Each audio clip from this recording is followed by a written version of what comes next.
What's up, everybody? Welcome back to the Muscle Intelligence Podcast. As always, I'm your host, Ben Pakulski, bringing you the greatest information on the planet on how you can optimize your body, your mind, and your life. And I truly love what I do. I'm truly so blessed to be able to travel the world and meet incredible human beings. And today's guest, as always, is no exception. Andy Mant joins me today to tell us everything we need to know about blue light, about light spectrums and how it's affecting our biology much, much more than we realize. We get into the different spectrums from blues and greens, how those are impacting our biology and our sleep cycles, our circadian rhythms.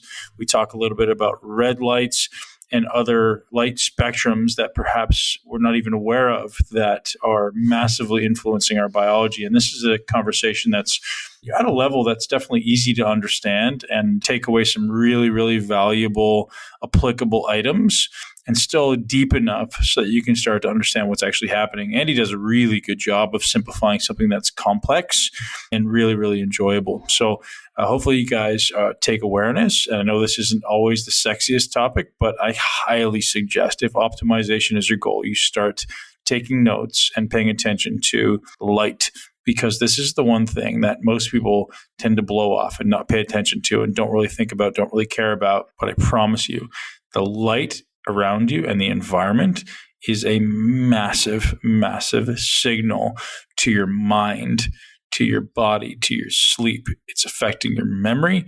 It's affecting your hormones. It's affecting your energy production and so many more things. So I highly suggest you listen up and listen to my amazing conversation with Andy Mant. This podcast is brought to you by the Chili Pad. You guys know that Ashley and I have been experimenting with both the Chili Pad and the newest model called the Uller. And I'm a huge fan of the Uller. And anyone who's a large human being or tends to get warm when they sleep is going to love this. And with Christmas coming up, I tell you, this might be the greatest gift anyone's ever had as far as improving deep sleep. I've noticed definitive quantifiable shifts in my deep sleep measured by my Oura Ring. And Chili Pad, after bringing Tara onto the podcast, has decided to hook you guys up with a discount of 15% off. And that's good for either the Chili Pad or the Uller. So the difference between the Chili Pad and the Uller, giving you guys the straight goods, was the Chili Pad does a great job of cooling your bed. It warms your bed also. You can set it to the particular temperature you want to set it to and leave it there all night. The thing that I didn't love about it was the white noise. So they choose to have the white noise there. It's a low-level hum. If you like that, you're going to love it. For me, I really wanted it to be silent, so I stepped it up to the Uller, which is a little bit up in price bump, but the ability to turn the sound down, the ability to actually use the app and manipulate temperature. So I can get into bed and my bed can be 55 degrees and I can wake up and it can be 100 degrees. So I can set it to be warm when I get in if I want, cool, really, really cool during the middle of the night when it's supposed to be cool, and then progressively warm me up as I want to wake up. And the shift in body temperature should be one of the ways that you actually wake in the morning.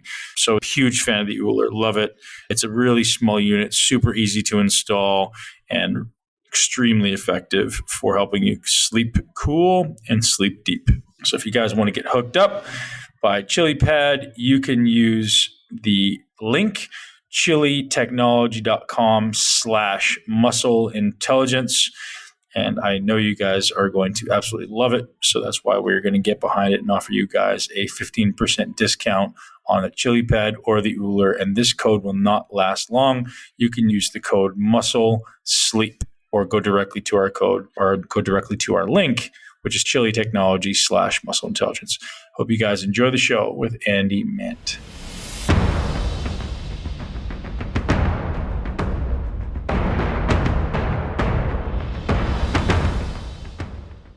Hey everybody, welcome to the Muscle Intelligence Podcast. We're going to talk blue light today, what it is, why you should care, and how to protect yourself from all the insidious negative effects. Mr. Andy Mant, welcome. Hey Ben, hey guys, thanks for listening, and Ben, thanks for having me on, mate. Yeah, man, super grateful for you being here, and a really exciting topic and very interesting topic. I've been certainly a student of blue light at some level, maybe entry level for the last 2 to 3 years. acknowledging the negative effects, but there's so much misinformation that goes on out there, or maybe it's just so ambiguous that people are kind of not sure what to do. They're not sure if they should do anything. They're not sure if it's good, if it's bad, when you need it and when you don't. So I invited you on to kind of get into the ins and outs of what blue lights are and why we need them and why we don't need them, or when we need them and when we don't. So I'd just kind of like to have you start off by telling us a little bit about this concept of blue light and maybe the spectrums and where it's positive and where it's negative. Yeah, absolutely. I think it's a really good starting point. So I think the first basic bit of information on light is there's natural light and there is artificial light. Okay, so natural light comes from the sun and it's balanced in all the colors of the spectrum. So you've got the blues, the greens, the yellows, the reds, the oranges, etc. So think of a rainbow. That's the colors that are given out by sun. And then on the flip side, you have artificial light, which is the light that comes from, say, your house and office lights, your LED backlit digital devices, such as your smartphone, your iPad, or your laptop, maybe your TV, maybe your fridge light, car headlights, etc. And that is predominantly made up of blue and green light and not a lot of the other colors of the spectrum. So your reds and oranges and yellows, etc. Now, blue light from the sun is really beneficial because it makes you feel alert. It raises cortisol during the day, which makes you, into that sort of day movement creature that we are. And it's balanced very much in the red range as well, which is really healthy for us on the red side. So blue light makes you feel alert during the day. Now, the issue that you've got with blue light in digital devices and your house lights is that there's too much of it in there. It's causing damage to your eyes. It's causing digital eye strain, macular degeneration, because blue light actually damages your eyes. And the same is true from the blue light in the sun. However, the sun has red light in it, which is a healing form of light, whereas blue light from artificial devices does not have that red light in. So during the day, some blue light is fine, but there's too much of it in artificial sources with not enough red. Now, after dark, our light needs change. So after the sun sets, our bodies actually need physiological darkness, which is the absence of blue and green light in the 400 to 550 nanometer range, to lower cortisol enough to start producing something called melatonin, which is a powerful antioxidant and is also a part of one of the sleep hormones, which helps us get good REM and deep restorative sleep. Now, the issue we have after sunset is that we're switching on the TV, we're switching on the house light, we're on our smartphones, and that's sending a message to our brain to keep cortisol levels high, not to secrete melatonin as much as we should do, and basically tell our central body clocks that it's daytime. So this messes up something that we've developed cross evolution called a circadian rhythm.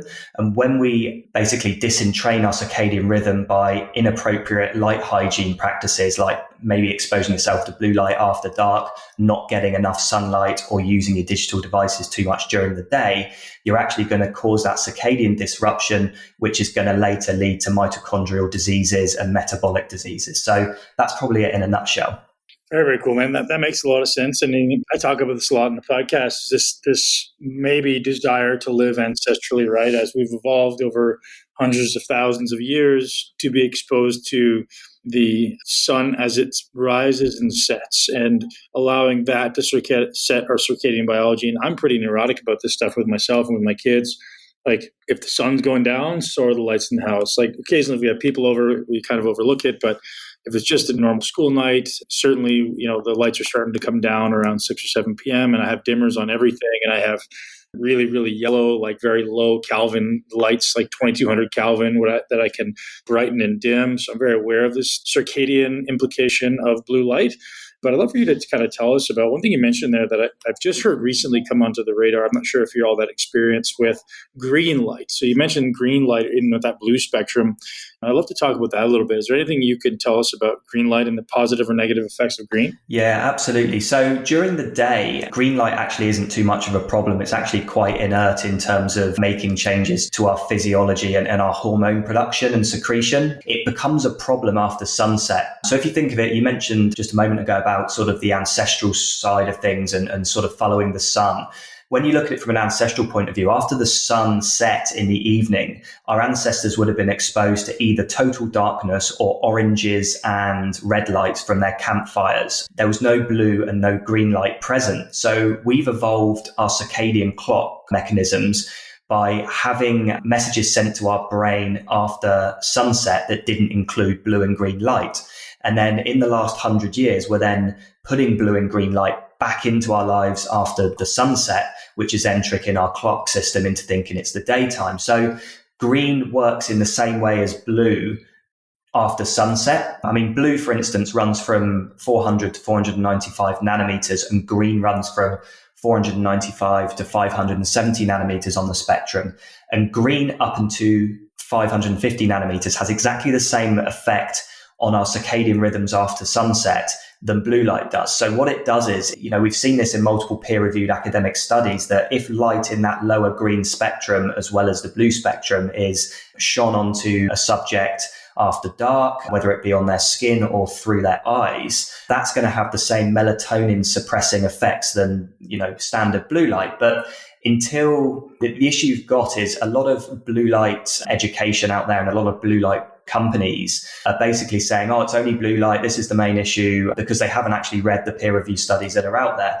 But green light is no different to blue light after dark. There's nothing special about it. It's just in that range that, evolutionary speaking, we haven't been exposed to after sunset. And blue and green light during the sunrise all the way through to almost sunset time of the day is the colors of light that actually send messages to our brain to, firstly signal that it is daytime and we need to be alert, but also release specific hormones and neurotransmitters such as serotonin, which is later used to mix with tryptophan in the gut to make your melatonin after dark. And that forms in the presence of blue and green light in the morning. It also releases and triggers something called dopamine, which is obviously that sort of feel-good reward system that's found in the brain.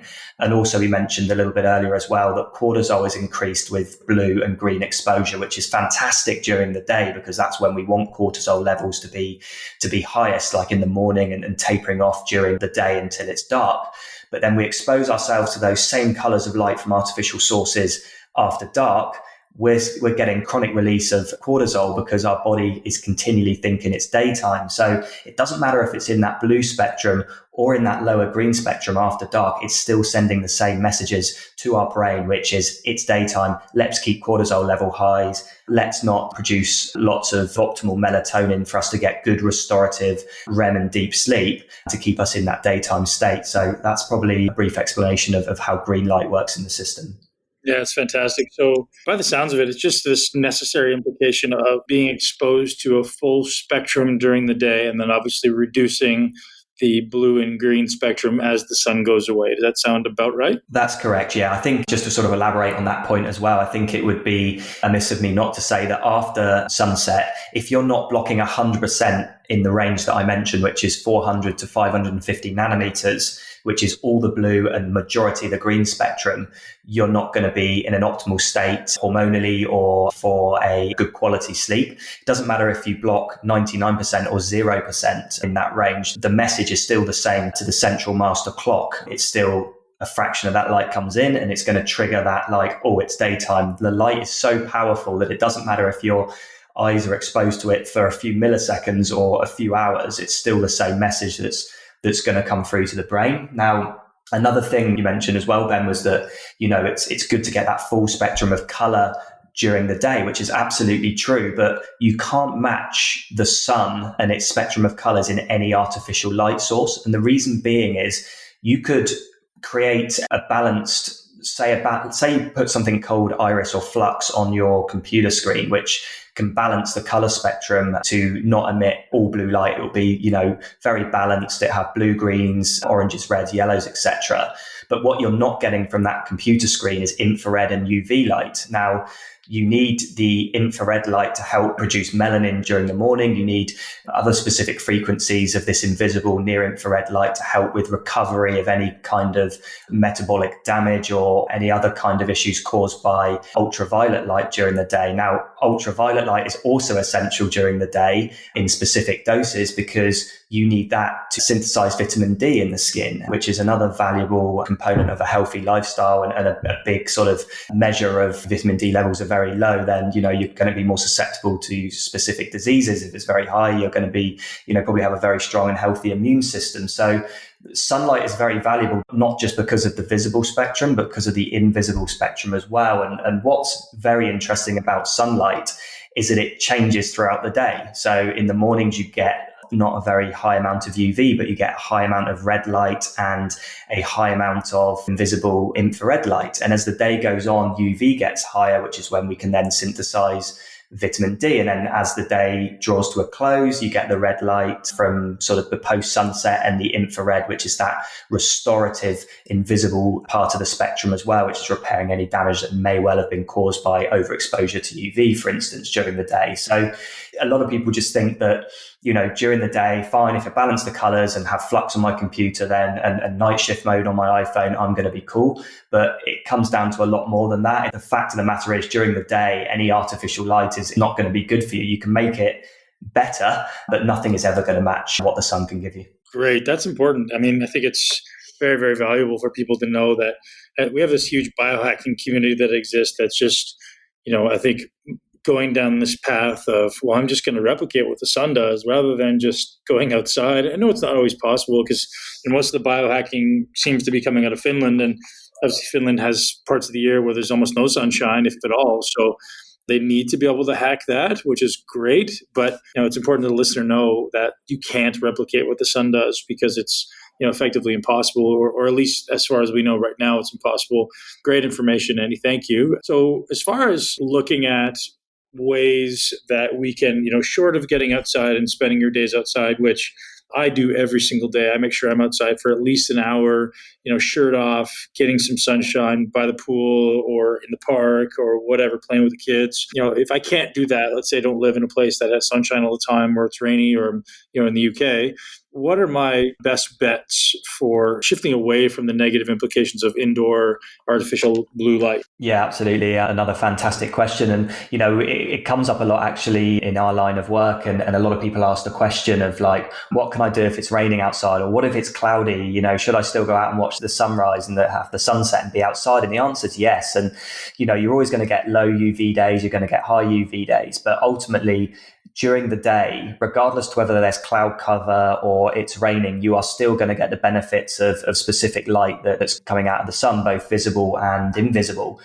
For instance, vitamin D can actually be stored in our system. So, a lot of the time we get outside in the summer and, get those sunglasses off, don't wear sunscreen, with context applied. If you've got, correct circadian health and practices, then that won't be necessary. But if you're getting up at midday and going straight out in the sun with no exposure to morning sun, you're probably going to have a problem, but that's probably for a different conversation. But, you're going to build up the vitamin D as much as you can in the summer months. If you're still low on vitamin D, just eat fish in the winter. That typically would work from an ancestral perspective because there wouldn't be any or not much carbohydrate, I guess, available during winter months. It would be mainly fish and animals, which you can get some D from. And in terms of the actual visible light, you would still get that from being outside. So I would always recommend people be outside watching that sunrise regardless of the weather outside. And it can range from a few minutes, Ben, all the way up to like spending all day out there. Just getting outside around about sunrise, ideally at sunrise, but if it's an hour or two after, that's not going to be too much of an issue, so that you can take what light is available into your eyes at that time of the day and make sure it's the first light you see, because the first light that your eyes will see upon waking is what will entrain your circadian clock. So for instance, if you go outside in the morning and entrain your clock, that's going to be running correctly. Hormones will be secreted at the correct time of the day. If you take other good practices, that is as well. And also ensure that when you're inside, there's going to be, during winter months, which is what the UK and Northern Hemisphere are moving into, you're going to be exposed to even more blue light because it is darker and grey outside. And during the day, you're going to be switching on the artificial lights. And it's a case of making sure that you balance out that blue. So I say to a lot of people, put a salt lamp next to your computer. Make sure you've got the Flux and Iris software installed on it, which will reduce down the blue light. Get night shift mode on your smartphone, but also getting outside for periods of that day as well. Like, even if it's just for a couple of minutes, people these days in offices, for instance, go out for smoke breaks. Like, just say you're going out for a breath of fresh air for a couple of minutes and take in that light, because the light changes at different periods of the day and it will keep sending messages through your eyes and to your central clock that it's specific times of the day and to release specific hormones at those given times. And then after dark, you want to be wearing blue light blocking glasses as well that at least block in that 400 to 550 nanometer range to be optimal. You can go one step further. Like myself, I've taken out the majority of my LED light bulbs in my house that give out a lot of blue and green light, and I've replaced them with bulbs that actually only give out red light after dark, so it doesn't affect my central clock system and also my skin's biological clock system as well. Just ensure other good practices like, power down your devices a couple of hours before bed as well. If you put night shift mode on your smartphone, there's still blue light that's given out from that. So not all of it's eradicated. Also make sure that you're keeping your blue light blocking glasses on until you go to bed. Don't just take them off, because like we said earlier, that even a fraction of light hitting your eyes from blue light is going to be an issue and tell your clock that it's daytime. So there are probably a few easy hacks to do in the winter months. It is a little bit harder in the winter. I completely get that. I'm from the UK myself, and I'm fortunate enough that I'm in Australia with 300 days of sunshine a year. But even in the UK, my friends and people within my community swear by still getting up and outside even when the weather is a little ropey. Yeah, absolutely. Now, how about people that work indoor all day? Is it just as simple as, like you say, putting a salt lamp beside your computer, or should they be considering, covering up their body? Because we know that, obviously, I think you briefly mentioned there that your mitochondria are also sensing light through your skin, which can affect your circadian rhythms. It's not just through your eyes. But so any recommendations for people who, like right now, I'm sitting in my office and it's a completely artificial environment. So I built this place 5 years ago. It wasn't really on my radar yet how potentially negative all this blue stuff was and all this flickering. And so I'm surrounded right now by a bunch of artificial lights. So people who have this reality of having to live like this, what do you suggest? Yeah, absolutely. And I think the salt lamp is a good hack because it's giving out something that isn't blue. It's giving out restorative sort of oranges and reds and sort of pinky light in there as well. I mean, you mentioned the skin, and the skin has sort of two facets to it. It has its own independent clock system, which is actually not tied to the master clock. A lot of people in the biohacking space talk about something called melanopsin, which is a photoreceptor that's found in the skin that senses blue light at 480 nanometers. And that can sort of pick up blue light and affect the mitochondria in that region. But there was a study about 6 weeks ago that came out that said the clock system located in the skin is actually independent of the master clock system. So yes, it can have some influence on circadian rhythms, but what I would be more concerned about with skin is the fact that if you disrupt its own circadian rhythm and clock system, you're going to have issues like, accelerated aging, increased inflammation in the skin, which obviously it's your biggest organ, so you want to protect it. And when the skin is exposed to blue light, so whether it be, I'm sort of going off on a little bit of a tangent here, but if it's exposed to blue light after dark as well, it's never going into a state of recovery. So you can't actually recover from any inflammation that's being caused in the skin. But during the day, I would suggest covering up if you can. It'd be easy at the moment in the Northern Hemisphere because it's getting colder. Get the long sleeves on, get the trousers on, and then you're going to stop any kind of short wavelength blue light damaging that clock system and also affecting the mitochondria through the melanopsin pathways. The biggest issue that people have with the skin is in the thyroid area.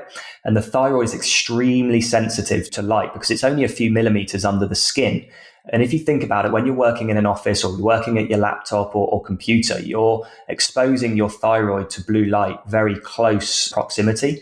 And we've actually seen a massive rise in the last sort of 10 years in hyperthyroidism, Hashimoto's type diseases, specifically in women, although men do have these types of issues as well. So I always suggest to women at least, and I'll explain why not to men in a bit, but to women to wear a scarf around their neck when they're in just sort of a silk scarf when they're involved in office work or around blue light during the day to protect the thyroid because, the thyroid and the pituitary gland area is like the powerhouse of hormone release and you really want to protect that.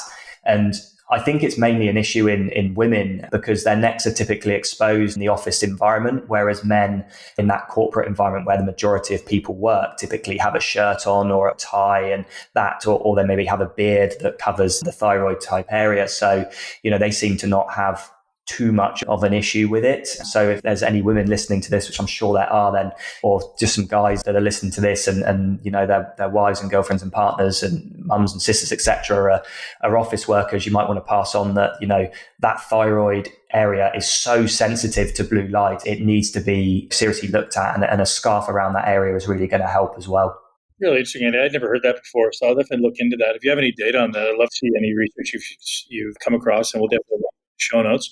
So one final thing I want to ask is, one thing that I run into often is people are very interested in buying blue light blocking glasses, but you have $5 blue light blockers on Amazon, and then you have $200 blue light blockers, which are maybe fancy lenses or fancy frames. Can you just kind of describe what we should be looking for, or how we can differentiate between high quality and low quality blue light blocking glasses? Yeah, absolutely. The first port of call in anyone's quest to get a good pair of blue light glasses, whether it be blue light filtering for during the day or blue and green light blocking for after dark, is reach out to the company and ask for the lens test results, because that will weed out 99% of the rubbish that's out there, because they won't have the lens test reports. They'll have a basic sort of clear lens for during the day and maybe sort of a yellowy ambery color for after dark, but they won't have any data on what specific light frequencies are going to be blocked. So I'll start with sort of after dark. So if you want a pair to help you sleep and you want to wear them after sunset, which is integral for anyone that's exposed to any kind of artificial light after dark.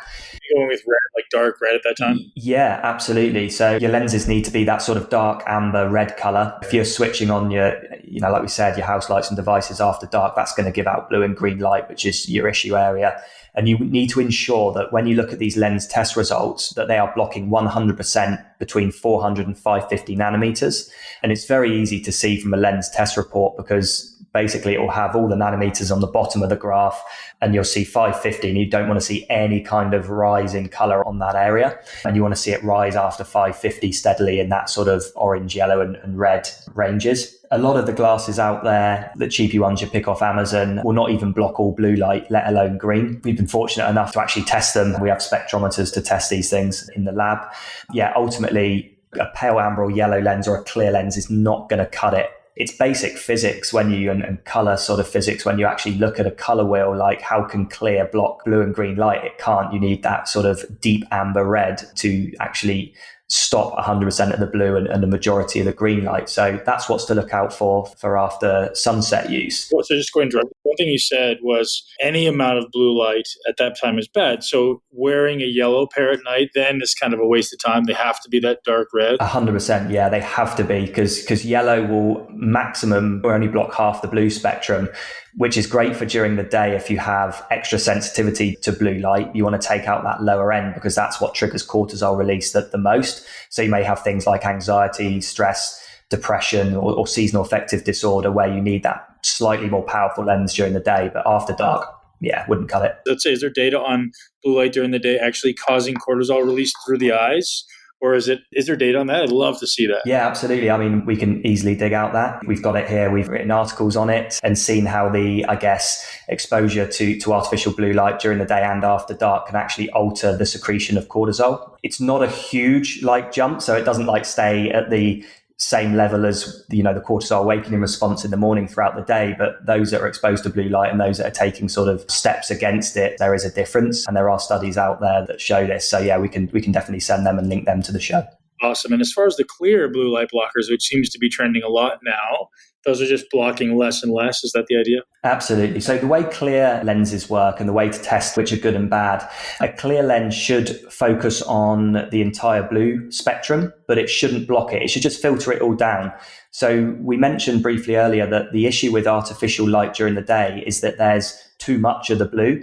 But I also said that you need some blue light during the day, because you want to keep your hormones well balanced during the day to keep you alert and awake. But you just don't need as much as that blue light. So you want to reduce it down by about sort of 20 or 30% in line with the rest of the spectrum that will be found at sort of lower levels within artificial light. Now, The issue you've got with a lot of clear lenses out there is they focus on violet light, which is found at 380 to about sort of into the lower blue up to about 420 nanometers. And when you actually test with a spectrometer the frequencies of light in LED and fluorescent lights, the majority of the light in the damaging blue range for during the day actually starts to rise around about 440 nanometers. There's a very minimal amount of the blue in the violet and below 440 nanometer range. So a lot of these clear glasses are focusing on blue light that's really not in LED backlit digital devices. So, they're just these sort of off the shelf blue light sort of clear lenses that, again, these companies don't know the science behind it, and they're just sort of selling because there's a craze and a trend on at the moment to wear these clear lens blue light glasses. And thank you so much, Andy. Incredible information. I know our audience is going to absolutely love it. If people want to find more information from you and your company, where can they track you down?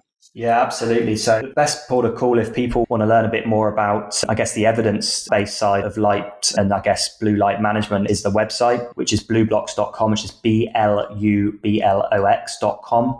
We also have a lot of educational content where we post the most up-to-date studies that are coming out, the peer-reviewed studies on anything sort of light and health related, which is in our Facebook group, which is called Light and Health. But also our Facebook page, our BLUblox Facebook and Instagram, we also put a lot of education on there where, our stories, we've put a lot of questions in that I'll personally go on and then answer in videos. There's some great questions on there about the different types of lenses, about peripheral light seeping in through the sides of glasses and whether that can affect our circadian rhythms. And we go on and we answer those at least a few times a week. So people should just jump on there as well. But they're probably the main places to find us. And if anyone has specific questions on their personal light management situations and want advice, then just drop us a note through the website, BLUblox.com, and jump on the contact page, fill it out, and one of us will get back to you with thanks for telling us about your light environment, and these are the hacks that you can put into place to actually fix your environment and, be optimal for your own personal goals. Awesome, man. Thank you so much, Andy. Have a great day, and we appreciate you being here. Thanks, Ben. Much appreciated.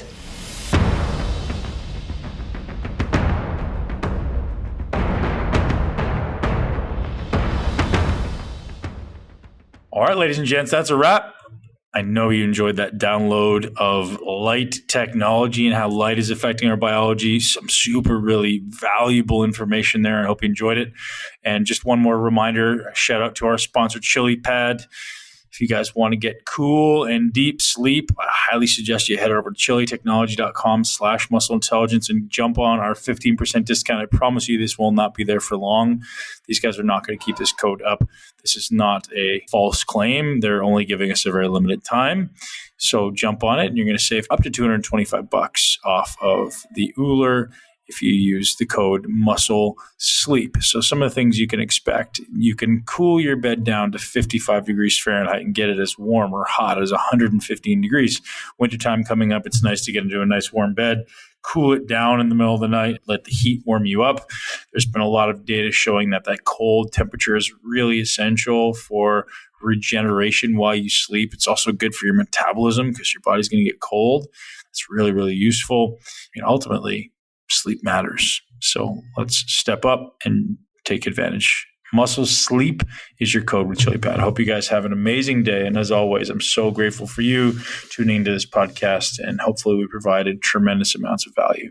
Have a great day. Thank you so much for tuning into Muscle Intelligence. If you enjoyed today's episode, please be sure to share it with at least one person you know. And make sure you're subscribed so you never miss an episode. This podcast is for information purposes only. The statements and views on this podcast are not medical advice. This podcast, including Ben Pekulski and the producers, disclaim responsibility for any possible adverse effects from the use of information contained herein. Opinions of guests are their own, and this podcast does not endorse or accept responsibility for statements made by guests. This podcast does not make any representations or warranties about guest qualifications or credibility. This podcast may contain paid endorsements or advertisements for products or services. Individuals on this podcast may have a direct or indirect financial interest in products or services referred to herein. If you think you have a medical problem, consult a licensed physician.